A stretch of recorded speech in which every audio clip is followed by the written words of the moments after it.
They say a photograph steals a piece of your soul. If that's true, this one cost them everything.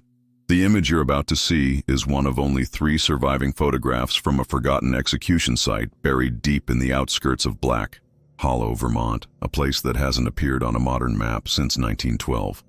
The photo appears to show 5 ordinary women dressed in heavy 19th century mourning clothes. Their hands are bound, their faces unreadable. Still, calm. But look closer. Behind them, a rope hangs from an oak limb older than the country itself. Townsfolk gather. Some hide behind the crowd. Some stare directly into the lens. On the back of the photo, handwritten in faded ink, taken 14 minutes before sentence by Judge Wilton was carried out. May God have mercy. These women weren't criminals, not in any way we'd recognize today. They were healers, herbalists, midwives, outsiders, and according to one preacher's fevered sermon and 2 children's bloody nightmares, witches. Within 12 hours of this photo being taken, all 5 women were hanged on the same tree, without a proper trial, without burial, without names etched in stone. No newspaper ran the story. The town of Black Hollow sealed the records and vanished within a year. Some say it was the guilt, others say a curse, but the truth is far darker, buried in journals, old court dockets, and one final letter found hidden behind a fireplace in Richmond County in 1987. What it revealed explains why that photo was never meant to resurface. Because if the faces are studied carefully, if you match them to names on old town rosters, you'll realize one of the women shouldn't have been there. She had died the week before. Stay with us, because in the next few minutes we're going to reopen a chapter of American history that was meant to stay forgotten. If you're drawn to true historical horrors, forbidden folklore, and fatal superstition, this is where truth and terror collide. Make sure to subscribe, hit the bell, and stay until the end. You will want to see the last photo in the file. The town of Black Hollow was never large enough to appear on major maps. It was not important enough for a rail line. Hidden deep within the forest ridges of northern Vermont, it looked more like a forgotten secret than a settlement. A patchwork of fields, old houses, and one slanted church where the bell had not rung in years. In the fall of the year 1888, the population barely passed 400. The cemetery, however, held twice as many. It was the kind of town where secrets aged well, buried deep beneath quiet snow and long silences. People who lived there called themselves Hollowborn. It was a name spoken with pride. Strangers rarely stayed more than 2 nights. When they did, they returned home with strange stories: livestock vanishing, lanterns flickering where they should not, a tall woman humming at a window in a house that had been abandoned for years. The town had always lived inside these kinds of whispers. But the truth behind the story of what happened that October, when the photograph was taken, did not begin with shadows or rituals. It began with a fever. It started with the children. First 1, then 5, then 12. High fevers, sudden chills, nightmares that left them shaking in the morning. Some cried out in their sleep. Others stared into empty corners of their rooms. Terrified by something they claimed to see, they all gave the same description: a woman with no face and long, cold hands. They called her Mary, but no one knew why. Parents sat up at night holding wet cloths and saying prayers that no longer felt like they were working. Dr. Wallace, the town physician, could not explain it. No rashes, no bites, no disease he could name. Just trembling children and eyes full of fear. By the 3rd week, 5 children were dead. 17 more were sick. People began whispering names, not medical terms, but spiritual ones. Old ones. Words most of them had not spoken since they were children. That was when Pastor Daniel Wilton stood in front of the congregation and spoke. The sentence that would define that town forever. This is the work of witches. That same night, 2 of the sick children reported the same exact vision. They described 5 women gathered in a circle at the tree line. There were bones at their feet and words they did not recognize coming from their mouths. They shared details the adults could not explain. Smells of smoke, heat in the air. And one name. The same name from both children, Abigail Rowe. The problem was simple. Abigail Rowe was already dead. Or that was what everyone had believed. She had lived a mile outside of town in a falling cottage with ivy on the roof and pelts hanging in the windows. People remembered her as the town's midwife, her voice calm, her hands steady. But everything changed when a child was born still. The family, in their grief, blamed her. Whispers turned sharp. 3 months later, her cottage caught fire and burned before anyone could respond. People said she died inside. But there was no funeral. There were no remains. No one looked too closely. They sealed her name beneath smoke and silence. Now, the children said she was back. Pastor Wilton believed them. Some said it was because he had lost someone himself to the sickness. A niece, a 7-year-old child who had once been delivered by Abigail Rowe. Guilt is a powerful poison. It makes people see enemies where there is only pain. Soon the names emerged. 5 women were listed. Clarissa Finch, an herbalist. Eleanor Marsh, a local weaver. Naomi Dane, an older woman who could not speak. Rachel Bell, a young woman known for her behavior that others judged too freely. And at the center, the returned name of Abigail Rowe. These women all lived on the edges of the town. They were self-sufficient, unmarried, skilled with herbs or tools or words. Most had helped deliver babies. Some had healed injuries or calmed fevers. In most places they would be respected. In Black Hollow they were simply labeled different. And different does not survive well during panic. What followed was quiet. There were no public meetings, no letters signed with names, just nods, just looks. A group of trusted townsmen were chosen, men who had seen war, men who followed orders. They would watch. They would act when needed. Then, the women began to disappear. Clarissa was first. One morning, her door was found wide open and her dog tied to the porch post. The dog was dead, its throat cleanly cut. There was blood on the floor and a single track that led toward the woods. But there was no body. Eleanor vanished 3 nights later. Her spindle was found broken. There were hairs on her table cut roughly with a knife. Again, no sign of force from the outside, only signs that something had ended. By the end of that week, all 5 women were gone. No one spoke, no one asked questions. That was when the photograph appeared. William Pike, a young man who enjoyed exploring the surrounding woods with his camera, had been developing plates from the forest. When reviewing one of them, he noticed something he could not explain. 5 women standing beneath a tree. Their hands were bound. They were not struggling, not crying, standing calm together. The familiar shape of the old oak arched above them. Faces visible, eyes open, all 5 present. On the back of the image, in handwriting he did not recognize, were the words, taken a few minutes before sentence was carried out. Pike claimed he did not remember taking the photo. He had inked no notation in his log. Yet the image was clear, composed, shot on his film. That same night he delivered it to the pastor. The pastor took it to the judge. That was all it took. No charges were filed. No one asked for more proof. 5 women were bound to the tree at dawn. The photograph was taken just before, and people said strange things about that moment. Eleanor closed her eyes. Rachel looked directly into the lens. Naomi did not blink at all.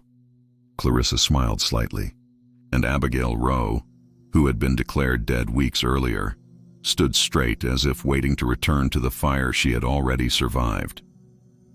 No one spoke during the sentencing. No last words, no prayers.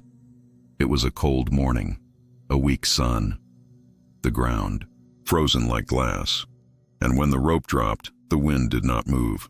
The photograph still exists.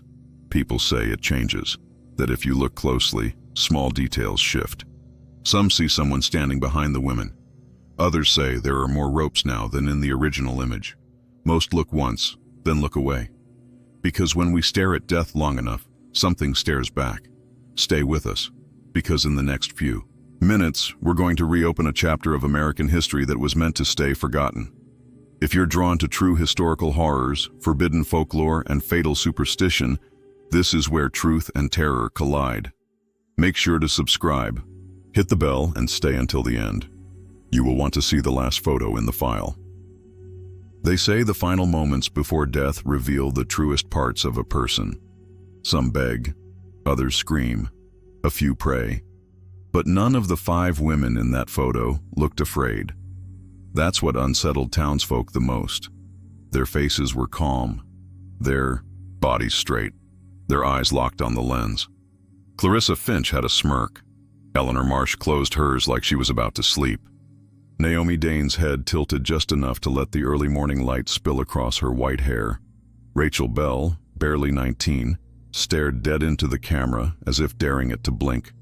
And Abigail Rowe, Abigail looked like she was waiting. What happened in the hours between their capture and that photo remains officially undocumented. No court transcripts, no signed confessions.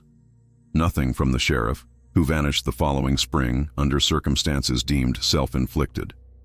Decades later, fragments of a leather-bound journal were discovered in the crawl space of the original chapel. Inside were scratched entries believed to be written by Pastor Daniel Wilton himself. They are faded, hard to read, but some passages remain legible. One line, under the date October 17th, reads, "March to the tree complete by dawn." All 5 accounted for. No resistance, no fear. God's help us, they never flinched. What Wilton meant, no one can say for sure. But the surviving records, unofficial as they are, create a disturbing portrait. The silence before execution, no sobbing, no screaming family members. Just the creak of timber under boots and a wind that hadn't yet turned cold. One unnamed witness, quoted in the 1924 Vermont Occult Archive, claimed he heard singing. Not a hymn. Something slower, steady, foreign. A traveler passing through Black Hollow a week later, unaware of what had taken place, mentioned in a letter that the cemetery felt unusually wide, that he had counted 6 freshly dug graves with no markers. 6, not 5. And that brings us to the question no one in Black Hollow could answer, or maybe refused to. Who was the 6th grave for? For years it remained a local rumor. Whispers that a 6th person had died that day. Some claimed it was the photographer. Others said it was someone who'd spoken out, a man who tried to intervene, to stop the execution, only to be silenced before sunrise. But the strongest, most persistent theory was different. That the 6th grave was empty. That it was dug for Abigail Rowe, again. Not the Abigail who stood under the tree, but the one believed to have died in the fire months before. 2 Abigails. One whose house burned in spring. One whose shadow stretched long in fall. Could it have been an imposter? A cousin? A surviving twin? Those who viewed the photo in person said the figure was unmistakably Abigail. The cheekbones. The eyes. The same necklace she was rumored to wear. A cord of twine strung with the bone of a sparrow. And of course, there was the matter of the fire. When Abigail's cottage burned, no body was recovered. Small bones found in the ash were assumed to be hers but never examined. No coroner was present. Dr. Wallace, making his report from memory 5 days later, wrote only, "Dwelling reduced to cinders. Subject presumed dead. No inquest called." And yet the dreams began again, 2 months later, when the heat faded and hungry winds came crawling down from the mountains. Children speaking in tongues they didn't know. Windows cracking during sleep. Crows gathering on rooftops. Strange carvings drawn across barn doors, circles surrounded by triangles, always in charcoal, and always on properties with sick livestock. Local testimony from that time is both fragmented and unnerving. A farmer from the Western Ridge claimed to see Naomi Dane walking backward into the woods at dusk, her eyes completely white. A tradesman's youngest daughter insisted she saw Clarissa Finch floating above the creek, barefoot, whispering to the water. Rachel Bell was reportedly spotted in town 3 days after her hanging. 10 witnesses described her standing silently in front of the old tailor's shop, barefoot, her face bruised, her eyes black. When a group approached, she disappeared behind the alley and was never seen again. These sightings were dismissed as Mass hysteria, until 1932 when construction on a library foundation unearthed a tightly bound box beneath what was once the gallows tree. Inside were 5 nameplates made of tin, small, deliberately engraved and scorched around the edges. Each bore the names of the executed women, and, beneath each name, a single phrase etched in a dialect no linguist could place. Experts brought in during the late 1940s concluded the language shared root structure with Old Prussian, a dead tongue, more than 400 years extinct. The translation remains approximate, but the meaning, repeated phrase by phrase, was chillingly clear. This does not end here. The town of Black Hollow declined quickly in the decades that followed. Homes were abandoned, families left without explanation. The church was shuttered after the roof collapsed during a thunderstorm. One of the last carpenters to remain behind disappeared after claiming he'd been hired to repair a window by a woman whose feet didn't touch the floor. By 1912, the town charter had been dissolved. No postal service, no rail, no church bells. Only fading stone, weathered fences, and forest that crept in through every broken window. Still, the story didn't die. Stories like this never do. Scraps of Abigail Rowe's alleged journal surfaced in the possession of antique book dealers, occult researchers, and private collectors. Some pages were revealed to contain crude anatomical sketches crossed with pagan symbols, instructions for bloodletting, a precise star map referencing alignments from 1888, and a poem, repeating each stanza 5 times. We are not the ashes, we are the light behind it. We are not what you buried, we are what warms the soil. And then variations of the final line, we are already home. Whether Abigail truly rose from her own grave, whether the photo captures something supernatural, or whether the entire account was the product of superstitious dread colliding with tragedy, that is up to the listener. History doesn't always tell us what to believe. Sometimes it just presents a box of bones and asks us what we see. But there is one entry from Pastor Wilton's lost journal that creates an echo many can't ignore. Found at the end of his last written page, it reads, I looked again at the photograph today. I thought I had memorized every face. I was wrong. There is a 6th now. I do not know her, but she is smiling. The 6th woman. That phrase appears only twice in written records, both traced back to the testimony of an aging schoolteacher named Ada Hensley, who served as the only remaining educator in Black Hollow before its disbanding. According to her last letter, written to a cousin in 1910 and found decades later behind a torn lining of an old cedar chest, Ada recalled attending the hanging.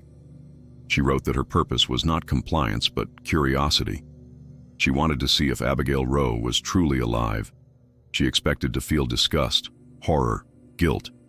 Instead, what she wrote was more unsettling. They were still, all of them, as if they were not tied but rooted. Clarissa wore a scarf I had knitted her 3 Christmases ago. She did not look at me. Abigail wasn't so much standing as waiting to fall. And behind the 5, I could have sworn, was another woman watching. A shape the others did not see. She stepped into the frame right before the photo was taken, and then she was not there when I glanced up again. But in the photo, behind the tree, she lingers, eyes like ice, mouth like memory. If Ada's account is to be believed, the photograph we began with may have captured more than those 5 condemned women. It might have recorded something else. An observer, a host, or something that had not yet taken form. In 1971, a visiting researcher from Edinburgh found a copy of the photo reproduced in an obscure historical quarterly. Fascinated by the legend attached to it, she flew to Massachusetts, then drove north, toward the fated region where Black Hollow once stood. Her name was Dorothy Bride, and her field was uniformity in funerary rites across isolated, semi-literate populations. She never believed in witches, not really. But she did believe folklore carried truth like candles carry heat. Hidden, faint, but present. She spent 4 summers in the region, gathering personal stories, asking old men under apple trees what they remembered about disappearances, illnesses, and the women no one had dared name in decades. The problem wasn't silence. It was the trembling in voices whenever Rachel Bell's name was spoken. Not Abigail, not even Naomi, but Rachel, the youngest, the least known, the one whose parents left Black Hollow in the middle of the night and died on the road to Jericho, town in what was called an accident, though no one ever confirmed how their wagon turned over without a slope. Dorothy wrote in her field journal, "The name Rachel Bell triggers an observable chill response in every subject over 60.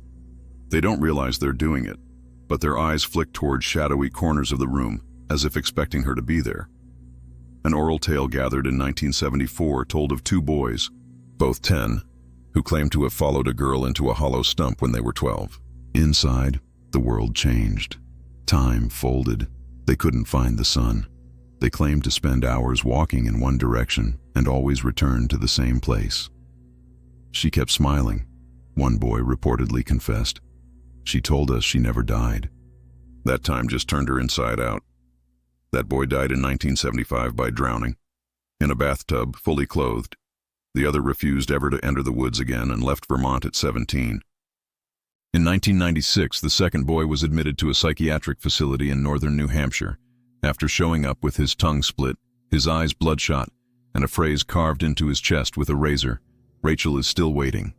As for Dorothy Bride, she returned to the UK in 1977.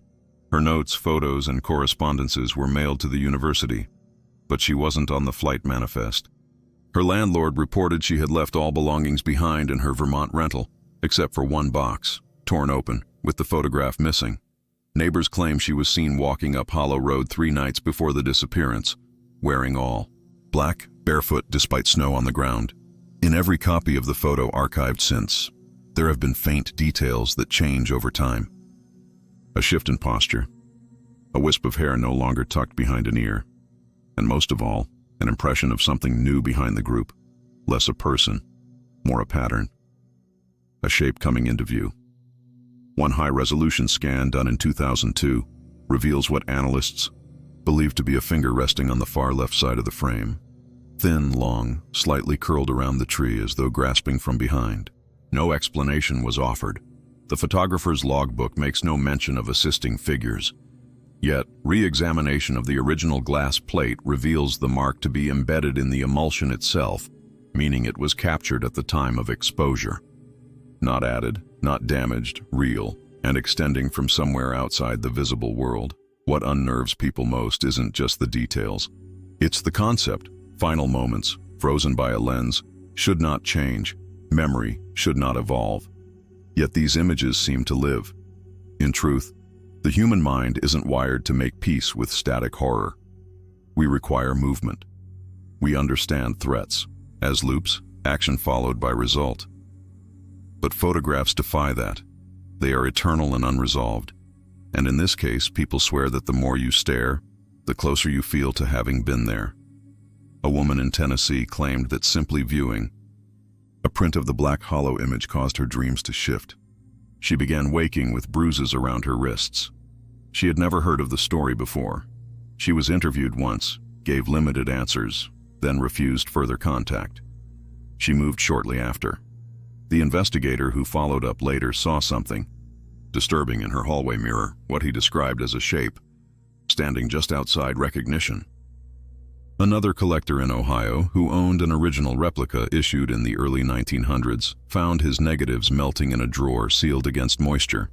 He claimed that the image changed between viewings. The smiles weren't the same, he said. They were wider, less human. As if the women had been waiting for just one person to look long enough to make it real again. Throughout the 20th century, numerous attempts were made to debunk the image's authenticity. Experts accused it of being a composite, a photographic trick, some Victorian art project gone too far. Yet every time the physical plate is examined, the anomalies pull deeper. Not false, just unexplainable. And isn't that worse? Because if it's not fake, if no trick was played, then the expression in Abigail Rowe's eyes is one we aren't meant to recognize. Not pity, not pride. Acceptance? Yes, maybe. But of what? When we take photos on birthdays, graduations, anniversaries, we are capturing joy, life. a suspension of time saturated in hope. But when this photo was taken, when the shutter clicked and the chemical dust burned impression into silver nitrate, there was nothing left to celebrate. Only record, only witness. And what was witnessed, some say, was not execution, but transformation. Midwives become myth because we bury what we fear. Women who heal, who speak without apology, who don't run when wolves gather, all become witches in time. Or worse, they become stories. One name that keeps resurfacing in these buried records is that of Dr. Edison Shaw. He was not a local of Black Hollow, nor from Vermont at all.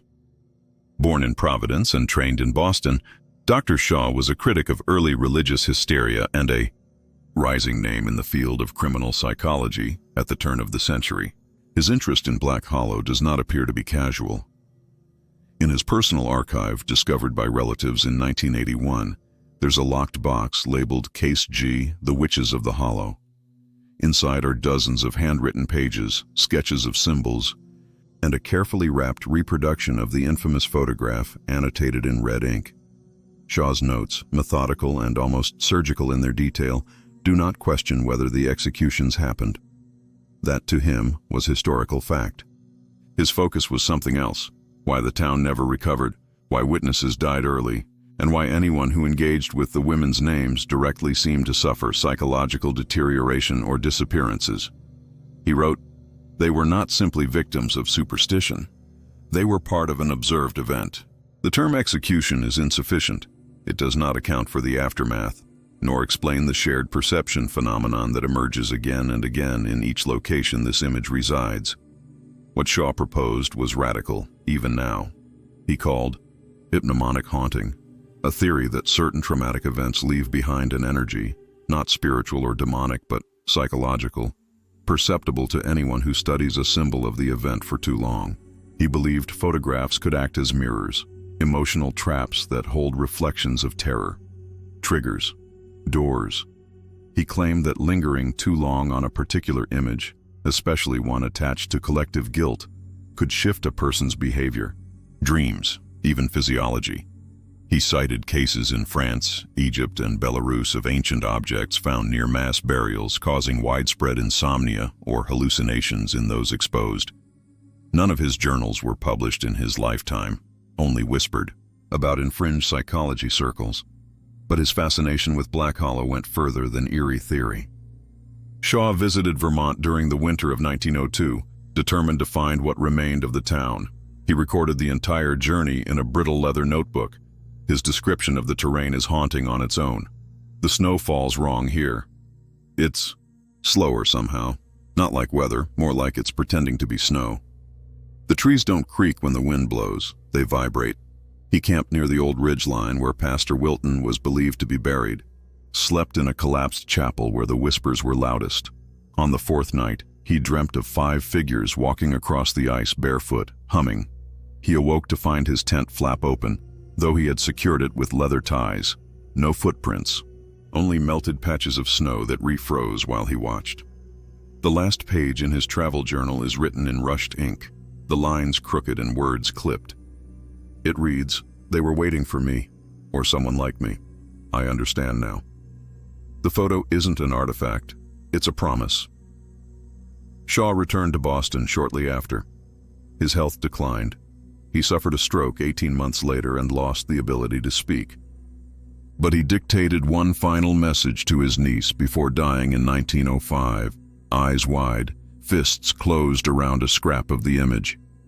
He told her, "If you see the 6th face, destroy the photograph. Do not show anyone. Do not look again. Memory feeds it. That's how it learns." Many might dismiss this as the ramblings of a man slowly unraveling under stress and obsession. And perhaps that's exactly what it was. But in the decades since, scattered reports suggest that Shaw was not alone. Others, unaware of his notes, described similar experiences. Seeing additional figures in the image, hearing voices late at night. A coldness they could not explain. There was the priest who inherited a box of church documents from a long-raised chapel near Black Hollow. Within a week, he stopped delivering sermons and began burning anything with names. His congregation described his final homily as incoherent, a jumble of warnings about names not meant to be spoken. He vanished into the woods the same day. There was the amateur genealogist who transcribed names from Black Hollow's last census. She recorded dates, family lines, and occupations. And when she reached the end, she found one name repeated 3 times. Abigail Rowe, age unknown, occupation, see other list. There was no other list. In the late 1980s, an archivist digitizing old colonial court transcripts for the Vermont Historical Society flagged an unusual entry, a trial docket from 1888 with no subject listed. It contained a full transcript of what appeared to be a closed tribunal, 5 women present, 1 judge presiding, and testimony from children describing dream circles, animal bones stitched into curtains, and songs that made mothers scream. The file had not been cataloged and bore a final page signed not by the judge, but by someone simply writing, "Let this not become myth." And yet, that's exactly what it became. The story faded, warped by time and distance, becoming another folktale, another whispered cautionary legend of colonial cruelty and mass hysteria. The kind of story people say can't happen again. Except someone is still sending copies of the photo. Every few years, one appears in a collection, in an estate auction, in the mail. No return address, no watermark, no explanation. Only this: 5 women bound, beneath a tree, staring. Directly at the camera. The prints are always fresh, too sharp, unaged. In 2007, a reproduction appeared in the mailroom of a New York publishing house. It was addressed to no one. The intern who opened it went missing that same week. Her shoes were found in Hudson River Park, dry. Her phone was still active, sending texts to her own mother every morning between 3 and 4 a.m. for 7 days. Each message contained one photo attachment, a cropped version of the image, zooming slowly toward Rachel Bell's face. Each photo was slightly different. Experts who examined the files noticed something beyond upsetting. The eyes in the images were progressively opening wider. By the 7th message, her irises were entirely gone, replaced with static. What the photographs mean, whether they're simply the symbolic birthmark of a town's darkest hour or something else entirely, may never fully be known. But if the image truly changes, if those captured within it are watching you as much as you're watching them, then that begs a question few are willing to ask. Where does a photo go when it's not being looked at, and when you look again, what looks back? The current location of the original photograph is officially unknown. Archives list it as missing. Some say it melted when a flood overtook the library where it was stored. Others insist it was quietly buried, sealed in concrete under a county records building in Montpelier. But persistent rumors indicate something else, that it was never lost, that it travels. According to records obtained through Freedom of Information requests, a classified report filed in 2011 by a federal agency, referencing emotionally provocative artifacts, included an image almost identical to the infamous Black Hollow photograph. The document was later redacted, but not before a whistleblower posted a low-resolution scan online.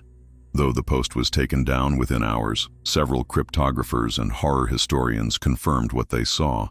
It was the same photograph, but the tree was missing. Only the rope remained.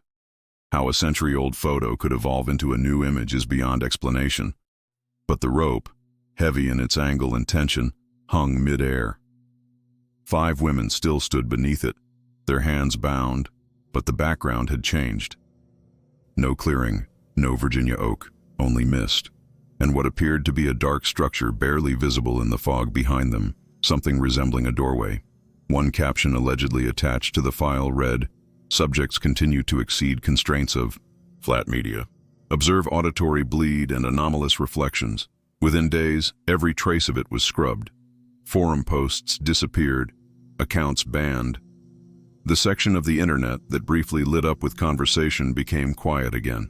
But, as is always the case, screenshots lived on. Blurry, distorted secondhand copies.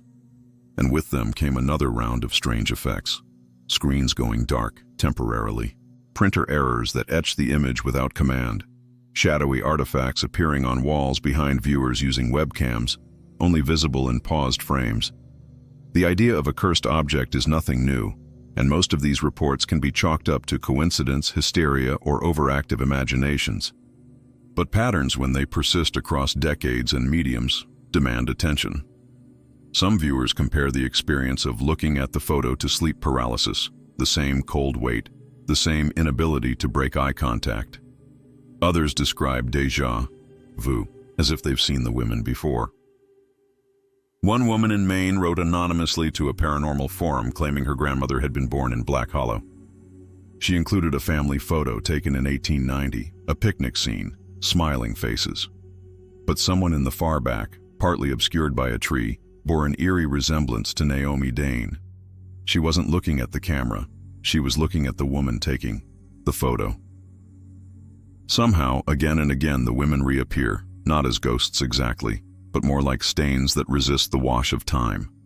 They show up in other photographs, dark windows, dreams, not clearly, never clear enough to verify, but always recognized. In this, the question of who they were becomes tangled with what they became. Let's go back to Clarissa Finch because her story holds an overlooked detail.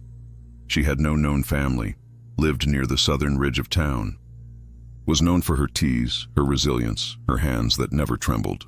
But one record contained a letter, written and signed by her, that was addressed to a woman named Isadora Mayfield. The letter is dated 1 week before the hangings. It reads, "They have found me again.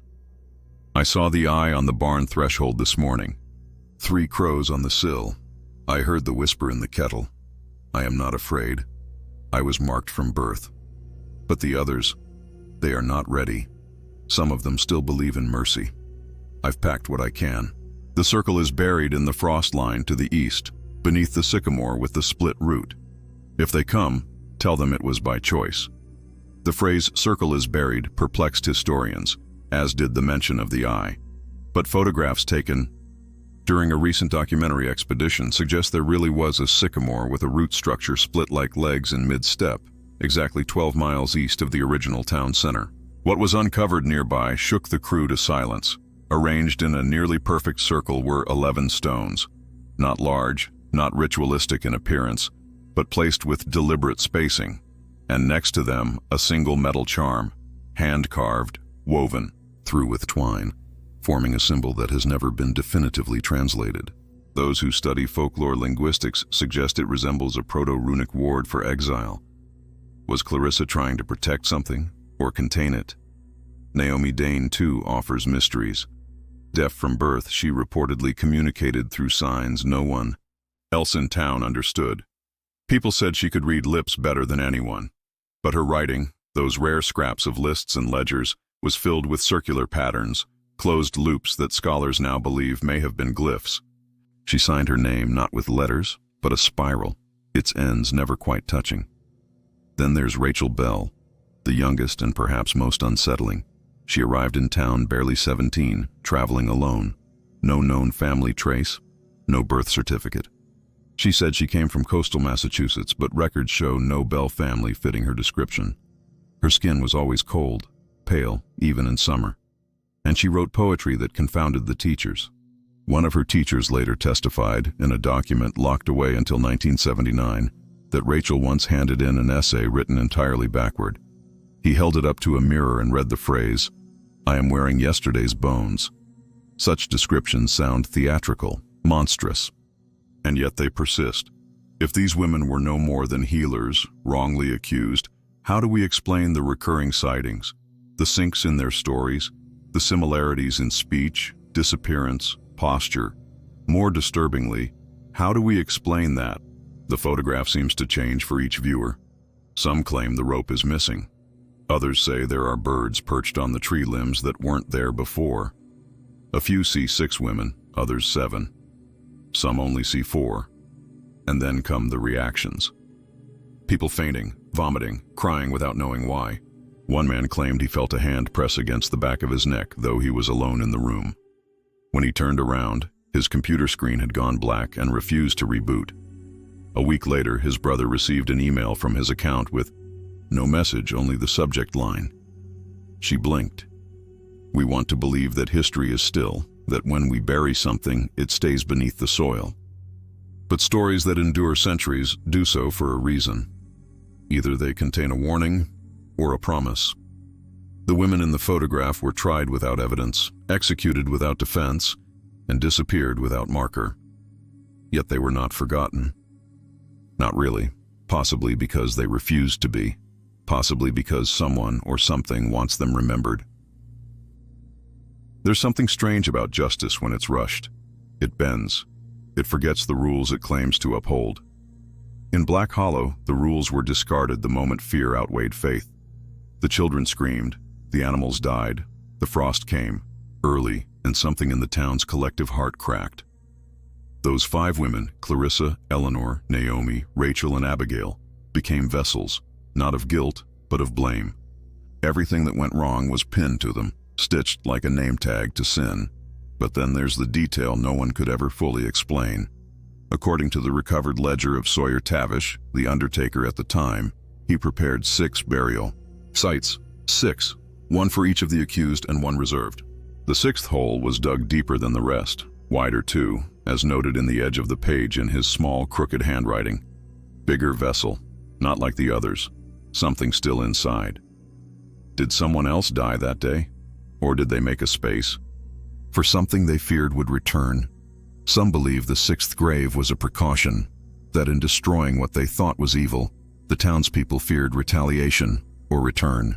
So they made a symbolic coffin, a cell, a warning to whatever forces they imagined lived in the woods, behind the eyes of deer, inside the whistle of wind around the church railing. But who were they trying to warn or trap? A broken locket found near where the 6th grave would have been contained no photo, no keepsake, only ash. And etched into the metal, nearly invisible, were the words, "Still breathing below," of course the land tried to forget. The trees kept growing, the creek shifted, maps erased what names remained. But memory, like a bruise, stays tender even after healing, and some bruises never truly heal. In 2021, a group of amateur urban explorers came across an overgrown path on the edge of what's left of the hollow. Using old railway maps and wetland reduction charts, they pinpointed potential locations for remaining structures. What they found wasn't ruins, not in the traditional sense. It was a clearing, bare. Trees thinned in a perfect circle. No grass, no birds, no tracks in the dirt, just a feeling. They documented the area through drone footage, reviewed every frame.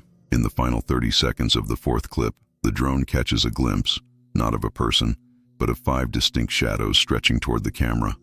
No source, no origin, just lengths of darkness bending like fingers. The clip went briefly viral before being removed by the platform for graphic psychological content. No further explanation was ever given. A day later, the lead explorer refused interviews. When asked why, she would only say, "They were watching, not following." Watching. Watching has become the recurring verb among those who study the hollow. Not haunting, not possessing, watching. If a curse is active, it doesn't need shouting. If these women carried with them something older, something wound tight in grief and blood and silence, then it would operate through observation, through gaze, through repetition. A photograph of them doesn't just record, it participates. We're meant to see them, and they are meant to see us. Rachel Bell was always the strangest in the stories because she was the least known. We think, we fear what we understand. But we fear what we never truly grasp far more. Rachel's history has always been fragmented, hinted at in lyric, rumor, and dream. She wrote in riddles, once claimed that stars were the bones of angels buried face up, watching those who watch them. Her bedroom window had no curtains. She liked to sleep without coverings, even in winter, claiming the cold helped her remember the before place. No one knew what that meant. A drawing found in the hollow of a tree near where her home once stood showed 7 women, not 5. Their faces melted, reformed, smeared with charcoal. One was reaching toward the viewer with empty palms. Someone had written across the image, one was never alive, one was never dead. Another theory among modern analysts involves the possibility that one or more of the women never existed in the traditional sense, that she was made from fear itself, that Black Hollow needed a fifth or sixth name to complete the pattern the town imposed upon itself, a scapegoat born purely from accusations, an echo given shape. If that's true, and one of the women was conjured from hysteria or need, what happens when that creation refuses to fade? Could memory birth a person, or something better at pretending? Photographs from 1888 weren't casual. They were rare, methodical, laborious. Setting up such a shot would take effort, time, and focus. Yet there stands the image, a perfect moment of silent horror, framed as though posed, captured on glass before technology truly understood how permanent it could become. The intent is too precise, the symmetry unnatural, the expressions coordinated, as though the camera itself was expected. The longer the image is studied, the more it suggests arrangement. Planning. In the corners of archived copies, some restorers claim to see writing, tiny words at the bottom hem of Clarissa's skirt, or along Naomi's cuff, text that appears only when light angles cross at precise points. Attempts to enhance or scan these markings have failed, but suspicions build. What message hides in plain view? Perhaps it's not even for us. Perhaps another eye is watching. One that operates where sound ends. That sixth grave, too large, too empty, may have been never meant to contain a body, but a truth. That this was ritual, that they needed to be seen in death. Needed us, generations later, to still look, still think, still question, so that whatever they were becoming could continue becoming. Every echo has a chamber. This story, these names, might not just echo through time, but expand through attention. Then the photograph doesn't just record death, but broadcasts it, makes it louder. What happens when enough people stare? When so many of us know the image by heart, when recreations flood art forums, when voiceovers and true crime videos seed the story into millions of ears? Are we amplifying memory or feeding it? Have we mistaken witness for invitation? Here is what we know now. In 1888, 5 women were executed in Black Hollow, Vermont. There were no trials, no official records, and no graves properly marked. Their photograph exists, real, tangible, documented across various archives, both public and private. The women in it are Clarissa Finch, Eleanor Marsh, Naomi Dane, Rachel Bell, and a woman believed to be Abigail Rowe. But questions remain. Too many. Witnesses have seen a sixth figure, a shadow, a presence behind the tree. Many claim the photograph changes each time they return to it. Scholars throughout the 20th century attempted translations, held it under microscopes, ran it through pattern recognition tools and spectral imaging scans. But in the end, what they found wasn't proof. It was more mystery, more stories. Dr. Edison Shaw's theory of mnemonic haunting still holds significance. That trauma, when focused and unresolved, becomes signal, something passed on through images, language, or silence. Black Hollow was saturated with fear, and its end may not have occurred when its people left, but when its name was erased, because without a name, nothing can be blamed, and nothing can be remembered. The photo may not contain spirits. That may be too supernatural a theory, but it might contain a footprint, a record of power overlooked, punished, and left to ferment in the dark. Those 5 women, whether witches, healers, or something more, were final in their message, standing tall, watchful, waiting, and we continue to look, not just in museum basements or online threads, but in old books, forgotten names on family trees, places we feel something we can't quite explain, a draft with no window open, the sound of rope creaking in still air. So what do we do with a photograph that stares back? Do we archive it, deny it, burn it? Or do we speak the names aloud, if only to admit that forgetting didn't work, because the faces in the photograph might not be demanding revenge. They might just be waiting for recognition. They might be waiting for us to say what no one in Black Hollow did. They were not witches. They were witnesses. And if each face is an invitation to remember, then looking is not a risk. It is a responsibility. Now, if this story stayed with you, if something about the silence in that photograph still lingers in the corners of your thoughts, then don't let it stop here. There are towns like Black Hollow all over America. Forgotten names, erased truths, graves marked by frost and silence, and they're waiting. So share this story with someone you know who still believes that history holds secrets worth finding. Someone who understands that some photographs aren't just memories of the past, they're warnings about the future. And if you're listening from a quiet town, especially one near old woods, or a creek that sometimes runs dry for no clear reason, listen a little closer tonight. You might hear something. And if you ever find an old photograph with 5 women standing beneath a tree, do not stare too long into their eyes, because something, somewhere, may stare back. Thank you for watching. Subscribe if you want more stories like this. Comment below what you see in the photograph, and let us know what forgotten legend you want to explore next, because sometimes the story continues only when we decide to keep looking.